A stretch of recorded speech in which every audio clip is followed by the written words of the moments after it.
Salam bahagia Bapak dan Ibu Guru. Selamat datang di pembahasan modul Micro Learning tentang gizi. Apakah Bapak dan Ibu Guru pernah menemui siswa dan orang tua yang tidak memahami tentang pentingnya pola makan bergizi seimbang untuk remaja? Padahal pemahaman tentang gizi seimbang pada remaja sangatlah penting. Untuk itu, kali ini kita akan membahas tentang pola makan sehat bagi remaja.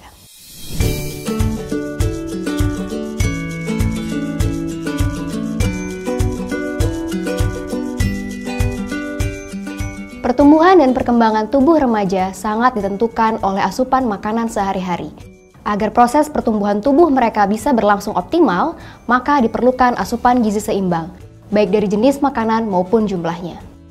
Lalu, bagaimana upaya yang bisa dilakukan untuk memenuhi kebutuhan gizi remaja?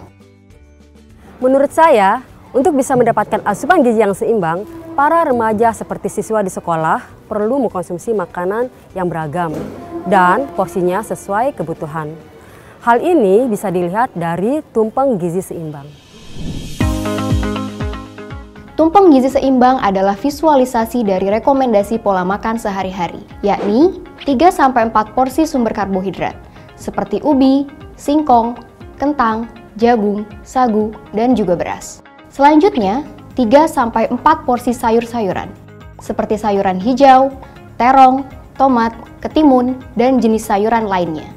Kemudian, 2-3 porsi buah-buahan, seperti pepaya, pisang, jambu, semangka, jeruk, dan berbagai jenis buah lainnya. Lalu, 2-4 porsi protein, baik hewani maupun nabati, seperti telur, ayam, ikan, daging sapi, tahu, tempe, dan sebagainya. Serta, jangan lupa untuk membatasi asupan gula, garam, dan lemak. Maksimal 4 sendok makan gula, 1 sendok teh garam, lalu 5 sendok makan minyak sebagai sumber lemak, dan minum 8 gelas air putih setiap hari. Terakhir, pastikan selalu mencuci tangan pakai sabun dan air mengalir, beraktivitas fisik rutin, serta mengontrol berat badan normal. Lalu, bagaimana cara guru bisa mengedukasi akan hal ini? Salah satu metode edukasi tumpeng gizi yang bisa guru gunakan adalah melalui permainan makanan penukar. Melalui permainan ini, siswa bisa memahami sumber makanan apa saja yang bisa dikonsumsi sebagai alternatif. Jadi sekarang Ibu akan membagi kalian menjadi 2 kelompok, kelompok A dan kelompok B. Pada permainan ini, guru akan berperan sebagai fasilitator dan membagi murid dalam beberapa kelompok. Untuk memainkan permainan ini, guru akan meminta siswa untuk menyiapkan alat tulis dan kertas. Kemudian, guru menyiapkan 1 set kartu bergambar berbagai bahan pangan, seperti karbohidrat, protein hewani dan protein nabati, serta sayur dan buah. Jadi, Ibu akan menjelaskan sedikit tentang tumpeng gizi seimbang. Sebelum permainan dimulai, guru akan menjelaskan kembali tentang tumpeng gizi seimbang agar siswa bisa kembali mengingat. Dan lemak. Mengerti anak-anak? Lalu, fasilitator akan mengangkat dan menunjukkan 1 kartu bergambar bahan pangan. Ada nasi mengandung karbohidrat. Sekarang kalian menulis di situ. Setelah itu, setiap kelompok akan menuliskan nama makanan pengganti secara estafet, dimulai dari siswa yang duduk di baris paling belakang. Kelompok yang menuliskan makanan pengganti paling banyak, benar dan cepat, akan menjadi pemenang dan mendapatkan cap dari guru.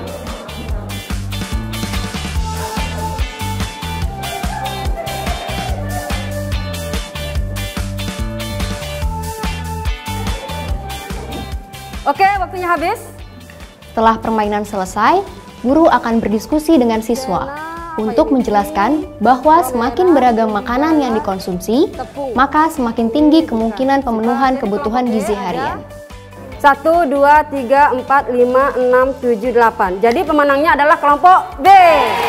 Kita kasih aplaus untuk kelompok B. Jadi setelah kita melakukan permainan tadi, kita semakin memahami bahwa semakin banyak beragam makanan yang kita konsumsi, maka semakin tinggi kemungkinan pemenuhan kebutuhan gizi harian kita. Seperti nasi bisa kita gantikan dengan roti, juga bisa kita gantikan dengan bisa juga kita gantikan dengan jagung.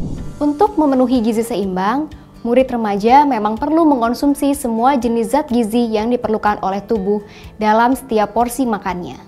Akan tetapi, seperti yang tertera di dalam tumpeng gizi seimbang, ada 3 unsur makanan yang perlu dibatasi, yakni gula, garam, dan lemak.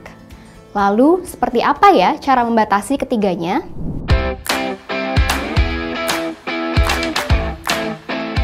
Enggak, soalnya nggak paham. Kadang ngebatasin, kadang enggak sih. Umumnya, remaja kerap mengkonsumsi apapun tanpa batasan. Makanan ringan misalnya. Padahal, ada beberapa unsur di dalam sumber makanan yang perlu dibatasi, yakni gula, garam, dan lemak. Karena jika dikonsumsi secara berlebihan, maka ketiganya dapat menyebabkan masalah kesehatan. Gula, bila dikonsumsi secara berlebihan, dapat menyebabkan obesitas dan memicu diabetes tipe 2. Sedangkan garam, yang nama lainnya adalah natrium atau sodium, bila dikonsumsi secara berlebihan, dapat menyebabkan tekanan darah tinggi atau hipertensi, penyakit jantung, hingga stroke. Begitu juga dengan lemak. Bila dikonsumsi berlebihan, maka bisa menyebabkan obesitas, penyakit jantung, dan diabetes. Oleh sebab itu, asupan sumber lemak tubuh yang disarankan adalah lemak tak jenuh karena dinilai lebih sehat daripada lemak jenuh. Lemak tak jenuh dapat diperoleh dari kacang-kacangan, ikan seperti salmon dan tuna, alpukat, dan minyak nabati seperti kanola dan zaitun.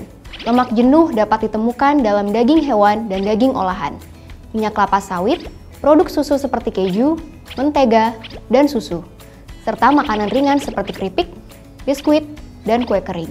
Untuk itu, anjuran batasan asupan gula, garam, dan lemak harian memiliki rumusan G4, G1, L5, yakni gula tidak lebih dari 50 gram atau hanya 4 sendok makan sehari, kemudian garam tidak melebihi 2000 mg natrium, yakni hanya sebesar 5 gram atau 1 sendok teh sehari. Sedangkan lemak hanya sebesar 67 gram atau 5 sendok makan minyak sehari. Untuk mengedukasi siswa akan hal ini, guru juga bisa menggunakan metode permainan. Namun, edukasi batasan gula, garam, dan lemak juga memberikan tantangan bagi para guru. Lalu, apa saja tantangan yang dihadapi guru ketika mengedukasi siswa akan batasan gula, garam, dan lemak? Bicara soal tantangan, pasti banyak sekali tantangannya. Salah satunya seperti kebiasaan pola makan siswa yang sudah dibiasakan oleh keluarga dan sudah mereka lakukan sejak kecil. Dan itu tentu saja susah diubah. Untuk itulah peran serta orang tua murid sangat diperlukan. Tutorial edukasi batasan gula, garam, dan lemak melalui permainan bisa Bapak dan Ibu guru dapatkan dari modul Aksi Bergizi. Namun, hal ini tidak bisa berjalan lancar bila kebiasaan pola makan siswa dari dalam rumah tidak ikut berubah. Selain itu, siswa juga perlu memahami tentang 4 pilar gizi seimbang yang menunjang pertumbuhan dan perkembangan tubuh remaja secara optimal, seperti berikut ini. 4 pilar gizi seimbang merupakan prinsip dasar gizi seimbang. Pilar pertama, mengonsumsi aneka ragam pangan. Karena tidak ada satu jenis bahan pangan yang memiliki gizi lengkap kecuali ASI untuk bayi 0-6 bulan. Pilar kedua, membiasakan perilaku bersih. Hidup bersih mengurangi risiko tubuh menjadi sakit. Ketiga, melakukan aktivitas fisik. Aktivitas fisik tidak harus berupa olahraga. Aktivitas fisik dapat berupa berjalan kaki atau bersepeda ke sekolah. Memilih menggunakan tangga dibandingkan lift, dan juga menari. Terakhir, memantau berat badan secara teratur. Berat badan normal untuk usia remaja berbeda, bergantung usia dan jenis kelamin mereka. Namun, untuk bisa menjalankan keempat pilar gizi seimbang tidaklah mudah. Siswa perlu mendapatkan dukungan dari orang tua dan guru. Salah satu bentuk dukungan yang kami dapatkan dari para guru agar memudahkan kami dalam menjalankan 4 pilar gizi seimbang adalah seperti sekolah menyediakan timbangan, sehingga kami bisa memantau berat badan kami secara rutin. Iya, aku tuh seneng karena ada timbangan di UKS, jadi aku bisa ngontrol berat badan aku tiap minggunya untuk mastiin apakah berat badan aku itu naik atau turun gitu. Dukungan orang tua yang saya dapatkan dalam menjalankan 4 pilar gizi seimbang. Yang pertama itu setiap pagi saya diberikan sarapan dan bekal untuk makan siang. Untuk memenuhi gizi seimbang ada proteinnya, karbohidrat, buah dan sayur, serta susu. Lalu, bagaimana cara edukasi yang bisa guru lakukan agar keempat pilar gizi seimbang bisa mudah dipahami dan dijalankan oleh para siswa secara baik? Salah satu cara yang bisa digunakan adalah bermain bersama siswa. Berdasarkan pengalaman saya, menerapkan metode yang ada di aksi bergizi, siswa menjadi lebih mudah menangkap materi, mau berpartisipasi aktif dalam sesi pendidikan gizi, dan akhirnya mau mengubah pola makan menjadi lebih sehat. Berbagai metode dan tutorial permainan edukasi gizi seimbang ini bisa Bapak dan Ibu guru lihat melalui modul aksi bergizi yang tersedia di website Kemenkes RI. Pola makan sehat tidak terlepas dari mengonsumsi makanan yang beragam dan sesuai porsinya, membatasi asupan gula, garam, dan lemak, serta menerapkan 4 pilar gizi seimbang. Prinsip dan pesan tersebut seharusnya melekat dengan keseharian siswa. Untuk itu, guru perlu mendorong siswa dan orang tua siswa agar mempertahankan dan meningkatkan praktik keseharian mereka akan gizi seimbang. Jadi, hal apa yang bisa Bapak dan Ibu guru lakukan untuk mendorong siswa dan orang tua murid? Selamat mengajar, Bapak dan Ibu guru hebat!